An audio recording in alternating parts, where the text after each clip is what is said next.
अब हमारे पास जो अगला इनपुट डिवाइस आता है वो है स्कैनर। क्या है? स्कैनर। अब इस चीज पे आप देखना, अगर आप अपना कॉमन सेंस थोड़ा सा, अगर आप जो अपने वातावरण में इधर उधर देखते हो, अगर ये चीज आपने लगाने लगे ना यहाँ पे, तो आप थोड़ा सा गड़बड़ कर जाओगे। मैं दो चीज लिखता हूं यहाँ पे, अब दोनों को एक साथ पढ़ते हैं। जैसे इधर मैंने लिखा स्कैनर, इधर मैं लिख देता हूं प्रिंटर। ये किधर लिखा है? आउटपुट डिवाइसेस के अंदर। अब अगर आपने देखा होगा हमारे इंस्टीट्यूट पे जो डिवाइस, दो डिवाइस पड़े हैं प्रिंटर, ये स्कैनर भी है और ये प्रिंटर भी है। यही डिवाइस स्कैन भी करता है और वही डिवाइस प्रिंट भी करता है। इसलिए मैंने कहा कि आप इसको क्या मानोगे, आप कंफ्यूज ना हो जाना कि सर वो तो प्रिंटर था, वो तो आउटपुट डिवाइस आपके पास पड़ा हुआ है। आप तो कहते हो मैं ऐसे डॉक्यूमेंट स्कैन करता हूं, स्कैनर तो इनपुट डिवाइस होता है, उससे तो पेज प्रिंट निकलते हैं। आप ऐसा कैसे बोल रहे हो ना, कई बार ऐसा हो सकता है। तो ये क्या होता है, जो अपने पास पड़े हैं ना, इनको बोलते हैं MFD, मल्टी फंक्शनल डिवाइस, जो एक से ज्यादा काम करते हैं। ये MFD हैं। आजकल जो ई मित्रा वगैरह वालों पे भी आप पास देखोगे ना, तो उनके पास MFD पड़े होते हैं। उनके ऊपर तो ऐसे ढक्कन उठाओ तो वहां पे वो कागज रखते हैं, कांच का एक सरफेस बना होता है, तो वो पार्ट होता है स्कैनर का। ठीक है, स्कैनर का मतलब क्या है? इस CPU के अंदर कुछ भेजना। अब CPU के अंदर क्या थे? आपके साइन नहीं किए हुए थे, जो फॉर्म के अंदर मैंने लगाने थे, वो आपके हाथ से साइन तो आप हाथ से करते हो कागज पे, तो वो माउस से तो आप कर नहीं सकते, तो माउस से कुछ और ही बन जाएगा, आपने देखा ही है ना। तो फिर वो कागज पे साइन करके वो हमें इस CPU के अंदर डालने हैं। ठीक है, अब ये चीज तो समझ गए ना कि CPU के अंदर ही जाएंगे। फॉर्म भरो, आपको सिर्फ फॉर्म तो स्क्रीन पे ओपन है, साइन तो हमने देखो ये मांग रहा है, देखो यहाँ पे साइन लगाओ, वो कह रहा है यहाँ पे क्लिक करके साइन लगाओ, और आप कह रहे हो CPU में डालने हैं। ऐसा तो मन में किसी का विचार नहीं आएगा ना, बस ये चीज चाहिए। तो हमने स्कैन किया, वो CPU के अंदर भेजने हैं, इसीलिए इसको बोला जाता है इनपुट डिवाइस। ठीक है, जितने भी चीजें जो CPU के अंदर जाती हैं। तो स्कैनर किसी भी फोटो को या किसी टेक्स्ट को या कोई भी डॉक्यूमेंट है उसकी पिक्चर को कंप्यूटर के अंदर स्कैन करके भेज देता है, इसीलिए इसको बोला जाता है इनपुट डिवाइस, और वो होता है स्कैनर। जैसे ही मेरे पास डॉक्यूमेंट है, अब इसको मैं स्कैन करना चाहता हूँ, मैं चाहता हूँ ये कंप्यूटर की में ऐसी लिस्ट मेरे पास चली जाए, मुझे टाइप करके नया मैं बनाऊँ, बस मेरे को ऐसे स्कैन हो जाए, टाइम बच जाएगा मेरा, है ना। तो बस मैं स्कैनर में रखूंगा और एक बटन दबाऊंगा, इसकी हूबहू पिक्चर जो है वैसे के वैसे स्क्रीन पे आ जाएगी। लो जी, इनपुट हो गया। ठीक है, वो होता है स्कैनर। और अगर ये मैंने बनाई किस में है, ये बनाई मैंने एक्सेल के अंदर। अब एक्सेल के अंदर मुझे बनाई है मैंने, अब ये मेरे को हाथ में ऐसे प्रिंट आउट में चाहिए थी। मैंने कहा कंप्यूटर थोड़ी ना मैं बार बार खोल कर देखता रहूँगा कि किसकी कितनी फीस पेंडिंग पड़ी है, क्या फ़ोन नंबर है, उसको फ़ोन करें, ये करें। तो इसलिए मैंने इसका क्या कर लिया, आउटपुट ले लिया, ये प्रिंट ले लिया। तो प्रिंट ले लिया, तो प्रिंटर इसलिए किस में बोला गया, वो आउटपुट डिवाइसेस के अंदर। किसने रखा गया? आउटपुट डिवाइसेस के अंदर। ठीक है, स्कैनर का काम खत्म। और आ जाओ वेब कैम। आधार कार्ड सबने बनाए हैं। हमारी जो पिक्चर थी उसको उन्होंने अपने लैपटॉप पे या CPU के अंदर इनपुट करना था, फोटो लेनी थी, तो उन्होंने हमारे सामने कैमरा कर दिया और उन्होंने एक बटन दबाया, उस कैमरे से आपकी फोटो क्या हो गई, इनपुट हो गई। ठीक है, किसके लिए यूज होता है, ये भी हमारा फिर क्या है, इनपुट डिवाइस है। जब एक एक बार ये चीजें पड़ी होंगी ना, तो पेपर के अंदर आपको ध्यान आ जाएगा कि वेबकैम किस काम आता है, तो फोटो के काम आता है। तो फोटो कहाँ जाती है अभी खींच के, हाँ वो तो कंप्यूटर के अंदर जाती हैं, तो फिर क्या हो गया, वो इनपुट डिवाइस हो गया। ठीक है, इसलिए चीजें करवाई जाती हैं, क्योंकि वैसे अगर आप पढ़ोगे ना, याद करोगे, तो आपको रटना पड़ेगा नहीं तो चीजों को, कि इनपुट वाले ये थे, इसके अंदर आउटपुट नहीं था, ये था, आउटपुट वाले 4 हैं 5 हैं, इनपुट वाले 10 15 20, ये इनपुट ये आउटपुट, ये ऐसे ऐसे करना पड़ेगा। तो वो चीज़ नहीं करते। अगर आप ऐसे पढ़ोगे तो आपको तुरंत याद आ जाएगा किस काम आता है, वो इन हो रहा है या कुछ आउट हो रहा है। तो वेबकैम किसके लिए, video conferencing, video calling, video class वगैरह लगाने के लिए भी इनका यूज होता है, वीडियो कॉन्फ्रेंसिंग। ठीक है, और या फोटोज के लिए ज़्यादातर इनको किस लिए यूज़ करते हैं, वीडियोज़ के लिए यूज़ करते हैं, वीडियो चैट के लिए, चैटिंग के लिए, video voice chat, video chat के लिए इनका यूज़ किया जाता है। ठीक है, पहले तो जो कंप्यूटर रखते थे उनको पता था, वो यूज़ करते थे, लेकिन आजकल तो सारा कुछ फ़ोन नहीं करते, तो फ़ोन के अंदर वो सारा कुछ पहले से इनबिल्ड ही होता है। फ़ोन के अंदर हमारे पास ये कैमरा भी इनबिल्ड होता है, माइक भी इनबिल्ड होता है, तो अलग से ऐड करना ही नहीं पड़ता। तो माइक की बात आ गई, तो चलो हम यहाँ पे लिख लेते हैं माइक्रोफोन। या माइक, ये भी क्या है, इनपुट डिवाइस हैं। जब मैंने माइक्रोफोन यहां पे लिखा तो एक डिवाइस मैं यहां पे लिखता हूं, वो आ गया स्पीकर। इसमें तो कई बच्चे गलती करते हैं, इसमें कई बच्चे गलती करते हैं, हो सकता है आप में से भी किसी ने कल परसों वाले टेस्ट में गलती की हो, ठीक है। तो वो स्पीकर, स्पीकर है आउटपुट, माइक है इनपुट, ठीक है। इसमें गलती हम इसीलिए कर जाते हैं कि हम सामान्य प्रचलित भाषा में ना हम इसको बोलते थोड़ा सा उल्टा है। कॉमन भाषा अपने क्या में लेते हैं, स्पीकर में बुलवा दो भाई, है ना, स्पीकर में बोल दो, लेकिन क्या वास्तव में स्पीकर में बोलना होता है? नहीं, बोलना तो माइक में होता है। एक चीज और देखी होगी आपने, कईयों को मैंने ऐसे नोट किया है, हेलो हेलो, हाँ हाँ आए ना ऐसी, हाँ हाँ कोई नहीं, आवाज नहीं आई जल्दी। वो कई क्या करते हैं, कई जिनको तो पता था वो तो ऐसे करते हैं भैया, ऐसे करके ऐसे, कई ऐसे करते हैं। अब यहाँ पे तो स्पीकर है जो आपके कानों में सुनाई दे रहा था, यहाँ पे तो स्पीकर है, तो आप यहाँ पे करोगे तो माइक तो उसके नीचे था, माइक तो यहाँ पे होता है फोन का, और ऐसे करोगे तो माइक तो नीचे चला गया, और है ना।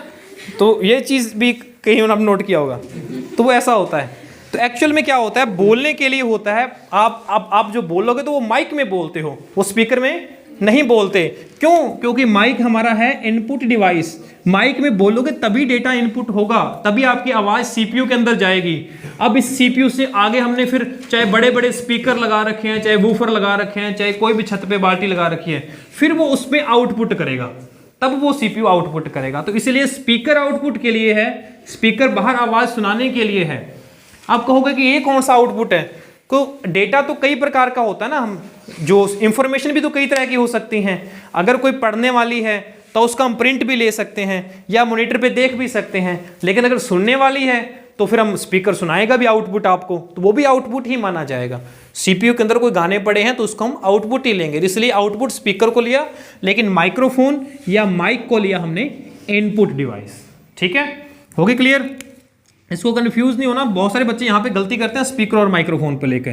ऑडियो इनपुट के लिए वो ऑडियो वर्ड पढ़ लेते हैं, बस क्या लिख दिया जी इन्होंने, ऑडियो लिख दिया, वर्ड लिखा था ऑडियो इनपुट करने के लिए कौन सा डिवाइस यूज किया जाता है, आपने पढ़ लिया ऑडियो, ऑडियो तो फिर स्पीकर ही है जी, तो आंसर क्या कर देते हैं स्पीकर।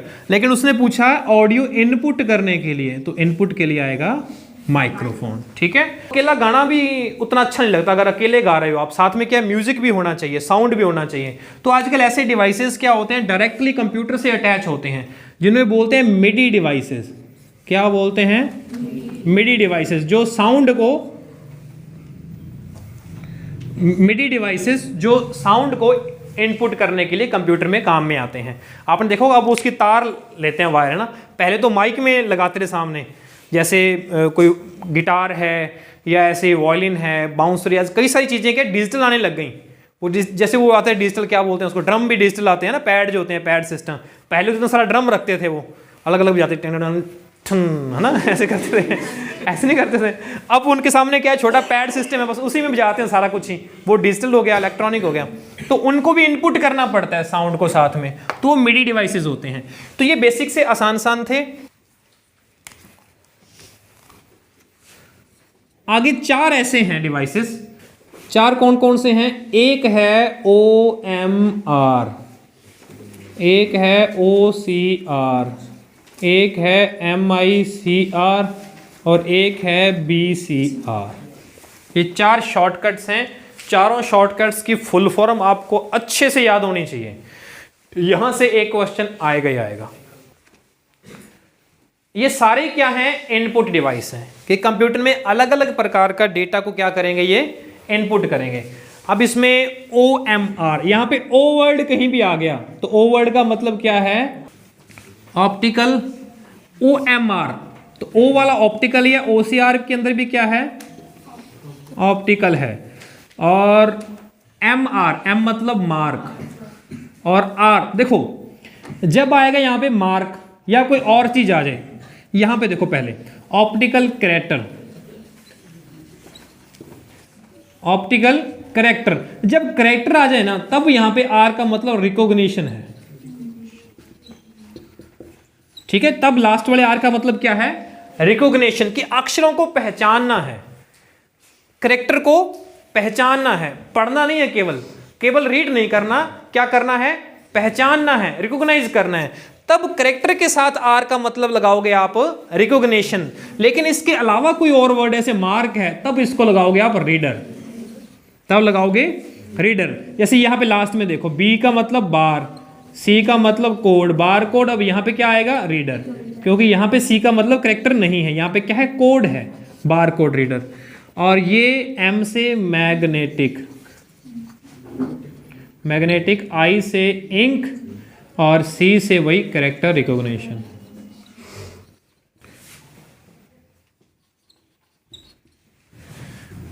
ये होता है MICR के। चारों की फुल फॉर्म याद हो जाएगी। यहां पे कंफ्यूजन वाली बात है वो मैंने आपको बता दी कि करेक्टर के साथ आपने रिकॉग्निशन लगाना है, बाकी सब के साथ आपने रीडर लगाना है। मार्क के साथ भी रीडर है और कोड के साथ भी रीडर है। अब इसके अंदर सबसे पहले इस पे आते हैं, bar code reader. Bar code समझते हो क्या होता है? हाँ, बस लगभग जितने भी हमारे प्रोडक्ट्स हम मार्केट्स में शॉप करते हैं उन सब में क्या है, ऐसे पीछे कोई कोड बना होता है ना। बस इसी को बोलते हैं बार कोड। बार मैंने होती है पट्टी, ठीक है, वो स्टेटस बार, टाइटल बार हम जानते ही हैं, चॉकलेट बार, चोको बार, वो बार का मतलब ये होता है ना। तो उसका होता है पट्टी। तो बार कोड, कोड का मतलब इसके बीच में कोई ना कोई मैसेज छपा हुआ है। अपने कहते हैं ना, कोड वर्ड में हमने सेट कर रखे हैं, हमारी बात कोई समझ नहीं सकता, कोई ऐसे बनाए होते हैं कोड, है ना। ऐसे आर्मी वाले भी, वो भी क्या करते हैं, कोड्स में कोई ऐसे बात करते होते हैं ताकि दूसरा कोई समझ ना पाए। तो ऐसे कई सारे होते हैं। तो इसी का मतलब बार कोड का मतलब इसके अंदर कोई इंफॉर्मेशन छुपी हुई है लेकिन हम पढ़ नहीं सकते, कोई हम जानते नहीं उसका मतलब क्या है। लेकिन जैसे ही अब इसको पढ़ने के लिए कुछ तो चाहिए होगा, है ना। तो पढ़ने के लिए क्या चाहिए, कैसा डिवाइस चाहिए, और पढ़ते क्यों हैं, ये क्यों बने होते हैं, ये पता लगता है जब हम बड़े बड़े शॉपिंग मॉल्स में जाते हैं। बड़े बड़े शॉपिंग मॉल्स में जाते हैं, वहां पे हजारों लोग एक साथ शॉपिंग कर रहे होते हैं और कई सौ लोग तो लाइनों में लगे होते हैं बिल बनवाने के लिए, है ना, टोकरियां ले लेके कि हमारा जल्दी जल्दी बिल बनाओ। तो उसमें वो ग्राहक, फिर वो जो दुकान वाला होता है ऐसे नहीं देखता, अच्छा किन्ने दी सी, अच्छा इन्ने रुपए की चीज़ सी, इन्ना आप इन्हों डिस्काउंट देना है, मेरी शक्ल देख के कि चलो सर साढ़े को रोज़ आते हैं, इन्होंने आप 10-20 रुपये जो छड़ देने हैं तो इन्ने थोड़े बन गए जी, अच्छा इस चीज़ के इन्ने बन गए, फिर तो वो अद्धे घंटे च एक बिल ही कटूगा ना। तो उसमें ऐसा सिस्टम होता ही नहीं। उसमें क्या होती है, सारी इंफॉर्मेशन फीड होती है पहले से ही। वो क्या करते हैं, बस एक लाइट ऐसा लिया उसको जहाँ पे कोड है डिवाइस के ऊपर, या तो हैंड हेल्ड होता है, लाल कलर की एक लाइट इसके ऊपर डालते हैं कोड पे, बस बटन दबाना है, इतने में ही कंप्यूटर में सारी इंफॉर्मेशन फिल हो जाती है कि ये वाला प्रोडक्ट है, इतने रुपए का है, जो इस पे डिस्काउंट है, इतना डिस्काउंट है, पहले से फिक्स होता है। तो यानी कि इजी शॉप करने के लिए बार बार अपने को ये कोई गलती भी ना हो, ऐसा ना हो कीबोर्ड से टाइप कर रहे थे 100 रुपया, 1 जीरो और दब गई, या 1000 टाइप करना था, जीरो एक बार दबी नहीं, वहां पे 100 ही टाइप हो गया, है ना। ऐसी मिस्टेक से बचने के लिए क्या करते हैं, इन चीज़ों का यूज़ करते हैं। बस कोड पे जो आ गया इंफॉर्मेशन सारी, प्राइस रहेगा, तुरंत बिल बनाया, एंटर मारा, लो जी तो बिल ले आओ पेमेंट, है ना। तो ये सिस्टम रहता है। तो इसको था बार कोड रीडर। तो इसके लिए फिर जो डिवाइस था ना हमारा, वो होता है बार कोड रीडर। ये तो बार कोड है, इसको पढ़ने के लिए डिवाइस लाल रंग की रोशनी निकालते हैं, इसके ऊपर पढ़ती है, इतने में वो इंफॉर्मेशन को पढ़ लेता है। तो पढ़ के वो जाती कहाँ पे है, CPU के अंदर, तभी स्क्रीन पे वो दिखाता है ना। ठीक है, बार कोड रीडर हो गया। फिर आते हैं OMR।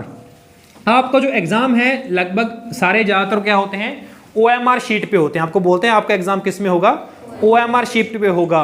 यानी कि आपको एक अलग से शीट दी जाएगी और उस शीट पे बुकलेट आपकी अलग रहेगी, क्वेश्चनों वाली बुकलेट अलग रहेगी। लास्ट जो एग्जाम हुआ था ना, उसमें एक कैंडिडेट को इसी में कन्फ्यूजन रह गई, उन्होंने रेगुलर क्लासेस लगाई नहीं थी।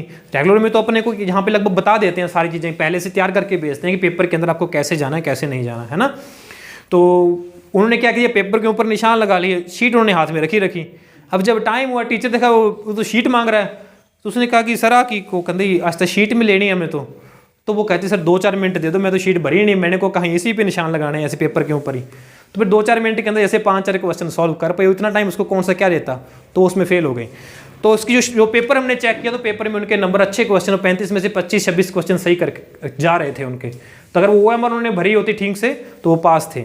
मतलब क्या था कि अलग से अपने को शीट मिलती है और उस शीट पे क्या होती है, गोल गोले होते हैं ऐसे ऐसे, ठीक है। अगर 4 ऑप्शन है तो चारों गोले होंगे और इस पे आपको बकायदा ये भी निर्देशित किया जाता है कि इसको अच्छे से भरना है।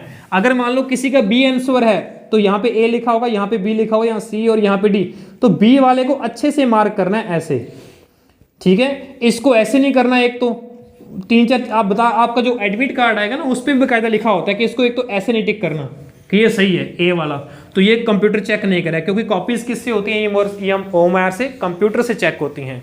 OMR शीट को कभी कैंडिडेट या कोई स्टाफ चेक नहीं करता, ये मशीन होती है optical mark reader, OMR reader, इसमें शीट्स डालते हैं और 1 मिनट के अंदर कई 100 शीट्स चेक हो जाती हैं। इधर से शीट गई बाहर चेक होके, शीट गई बाहर चेक होके, ऐसे बस एक लाइट पड़ती है, चलो जी चेक, फिर आई लाइट पड़ी चेक, इतने में चेक हो जाती हैं। तभी तो आपने देखा होगा कंपटीशन एग्जाम के अंदर लाखों लोग बैठते हैं ना। हमारा राजस्थान गवर्नमेंट जो एग्जाम लेती है, लगभग अभी CET ग्रेजुएशन लेवल का एग्जाम है 7-8 तारीख को, अभी teachers first second grade teacher के एग्जाम हुए हैं, तो वो सारे OMR शीट पे होते हैं। और क्यों लेते हैं, एक तो इसमें पारदर्शिता रहती है, अभी कोई एरर ना हो जाए, अभी किसी का सर क्वेश्चन चेक ही नहीं कीते, कई बार अपने नहीं देखते, यूनिवर्सिटी वगैरह में हमारे पास होते हैं, हम रीचेकिंग करवाते हैं, हमारा क्वेश्चन कई बार टीचर नंबर लगाना ही भूल गया, कई बार क्वेश्चन उसने देखा ही नहीं, पेज नहीं पलट के देखा, पेज चिपक गए थे, कई बार ऐसा होता है कि सर तुझे आप पेज तो देखा नहीं गया, वो बाद में चेक करते हैं अपने को बताता है, ऐसा कुछ होता ही नहीं। बस OMR शीट है, आपको ऐसे मार्क प्रॉपर देना है, लाइट पड़ेगी, चेक करेगी कि अगर इस क्वेश्चन के सामने वाला B वाला डॉट ब्लैक है तो उसका सही कर दो, अगर B वाला नहीं है तो उसका गलत कर दो, ठीक है। तो बहुत आसान हो जाता है कैलकुलेशन करना, चेक करना, और ट्रांसपेरेंसी से, किसी को ये नहीं रहता कि मेरी सर चेक नहीं हुई, गड़बड़ है, क्या दिक्कत है। तो इसीलिए ये कंप्यूटर को इसका यूज करते हैं, ऑप्टिकल मार्क रीडर, उसके लिए हमारे पास यूज होती है, एक ऐसी मशीन होती है, ठीक है। होगी बात क्लियर? और ये गोलों वाली बात क्लियर हो गई।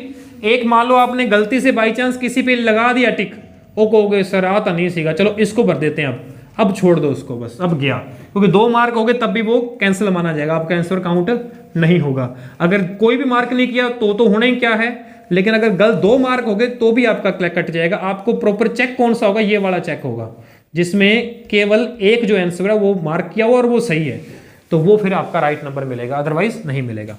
और इसमें ध्यान ये रखना होता है कि जो शीट का जो ऊपरी वाला पार्ट होता है, इसमें रोल नंबर हो गया, सेंटर कोड हो गया, क्वेश्चन बुकलेट संख्या हो गया, इन चीज़ों को बड़ा ध्यान से भरना होता है, ठीक है।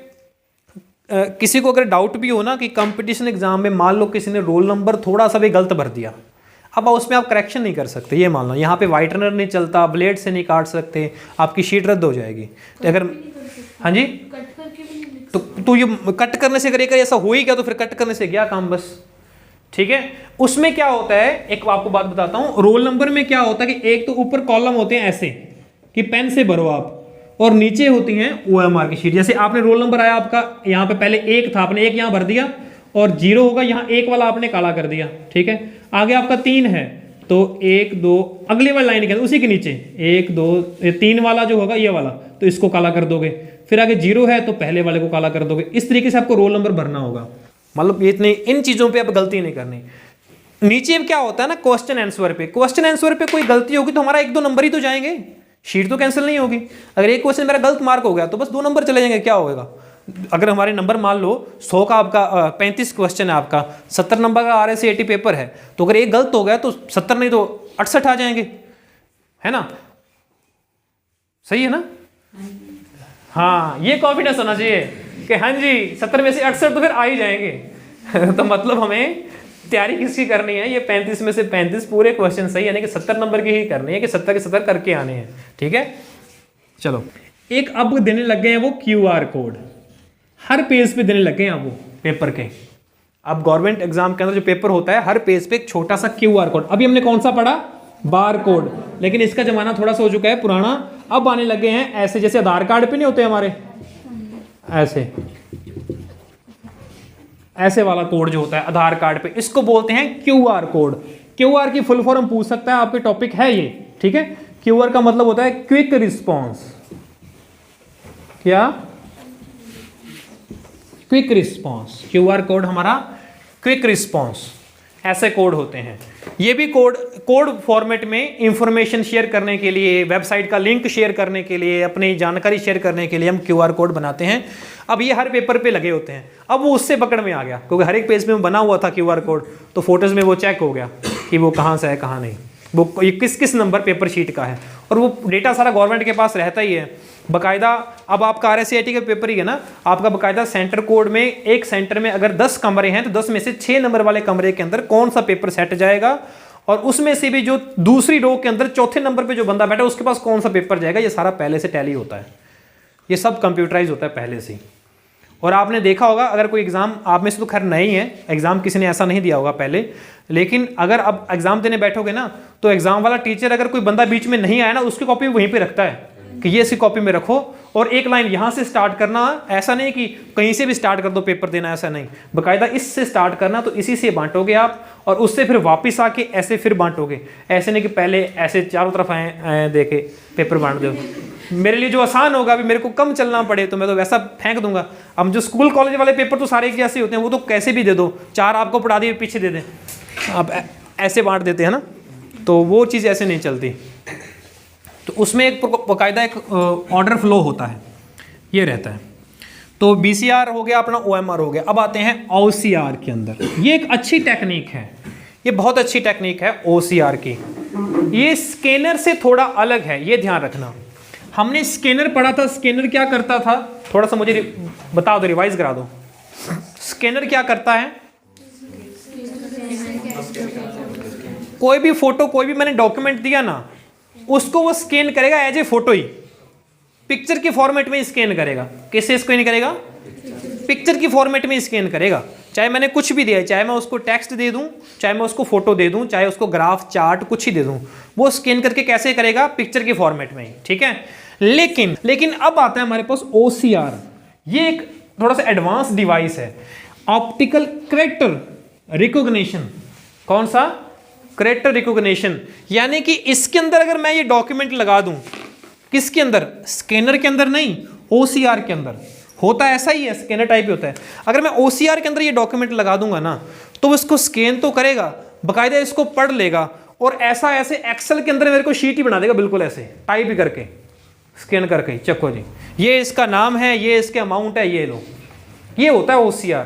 OCR क्या करता है, आपकी हैंड राइटिंग को भी पढ़ लेता है, वो जो लिखा है उसको पढ़ लेगा। अगर कोई पैराग्राफ हो इस डॉक्यूमेंट के अंदर लिखा हुआ, तो मैं इसको OCR से स्कैन कराऊं पैराग्राफ को, ठीक है, तो वो क्या कर देगा, वर्ड के अंदर बाकायदा हूबहू आपको टाइप ही कर देगा, जो लिखा हुआ है अपने आप ही कन्वर्ट कर देगा उसको। उसको क्या बोलते हैं, ASCII वैल्यू में, यूनिकोड में। एक्चुअल में क्या होता है, जो कीबोर्ड होता है ना आपका,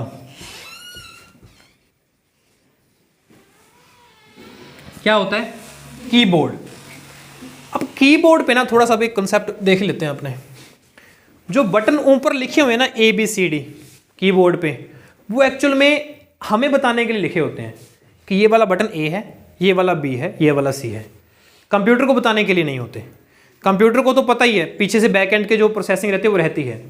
अब कई कीबोर्ड्स पे जो हम ज़्यादा काम करते रहते हैं ना, या इवन आपने देखा होगा कि जो टाइपराइटर होता है वो तो कीबोर्ड को देखते ही नहीं, जो अच्छे टाइपिंग करते हैं वो तो कीबोर्ड पे देखते ही नहीं, भी नीचे क्या है वो देख देख के थोड़ी प्रेस करते हैं, वो तो सीधा ही प्रेस करते हैं। तो यानी कि अगर हम A दबाएंगे ना, तो कंप्यूटर में वहाँ पे A टाइप हुआ, लेकिन जो कंप्यूटर मशीन है वो लैंग्वेज समझता ही नहीं जो हम समझते हैं। कंप्यूटर ऐसा है, मशीन या कंप्यूटर वो भाषा नहीं समझता जो हम समझते हैं। हम कौन सी समझते हैं, हम इंग्लिश समझते हैं, हिंदी समझते हैं, ये चीज़ जानते हैं, लेकिन कंप्यूटर को पता नहीं अंग्रेजी क्या होती है।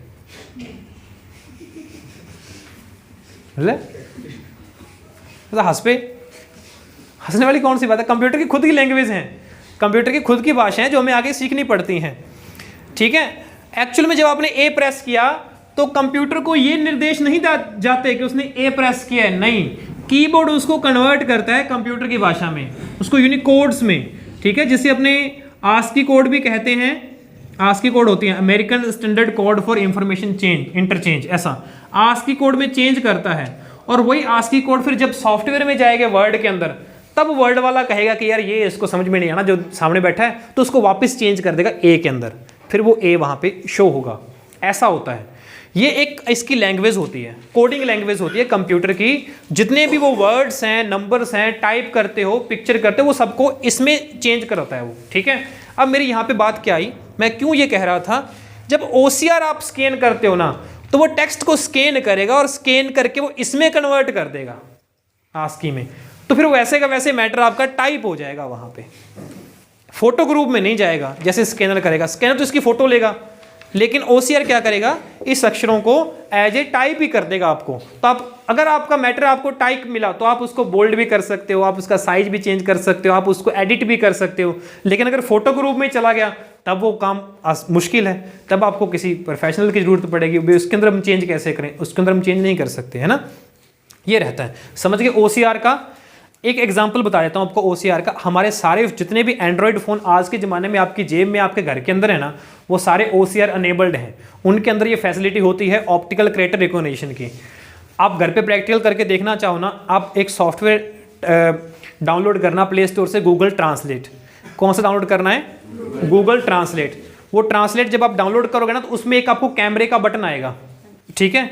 तो अब कैमरे से आप किसी भी बुक के पेज के ऊपर उसको फोकस कर देना, किसी बोर्ड पे कर देना, किसी भी कर देना। अगर वो बुक के अंदर आपको इंग्लिश में लिखा हुआ है लेकिन आपने ट्रांसलेट में लैंग्वेज हिंदी सेलेक्ट कर दी, तो बाकायदा आपको स्क्रीन पे, बुक तो आप इंग्लिश में देख रहे हो लेकिन आपको स्क्रीन पे हिंदी पे दिखाएगा वो क्या लिखा हुआ है, हूबहू उसका कन्वर्ट कर देगा। अभी आपकी जेब के अंदर फोन हो, आप खोल के इस बोर्ड पे करो, ठीक है, कोई भी करके देख ले, बोर्ड पे करे और उसको लैंग्वेज हिंदी या पंजाबी कर दो, तो आपको वो बोर्ड के अंदर चीजें हिंदी में लिख के दिखाएगा आपको, ऐसे ही वहीं पे लिखी हुई हूबहू चेंज कर देता है वहीं पे रियल टाइम में। ऐसा नहीं बाद में, नहीं, सामने करो तुरंत ही चेंज कर देगा आपको, ये हिंदी में दिखा देगा। हिंदी करोगे तो बंगाली पंजाबी कुछ ही कर दो, उसमें दिखा देगा ये बोर्ड लिखा हुआ। ये भी OCR से संभव हो पाया है कि उसने पहले उसको स्कैन के लिखा क्या है, उसको रिकॉग्नाइज किया, उसको पढ़ा कि क्या अक्षर लिखे हैं, फिर जब उसने पढ़ ही लिया कि क्या लिखे हैं, फिर तो उसको कैसे मर्जी कन्वर्ट कर लो, है ना, जब उसको पता ही लग गया। तो ये होते हैं OCR, optical character recognition. Important था, इसकी फुल फॉर्म भी और एक यूज हमने पढ़ा। MICR हमारा पास लास्ट टॉपिक है इसमें आज का।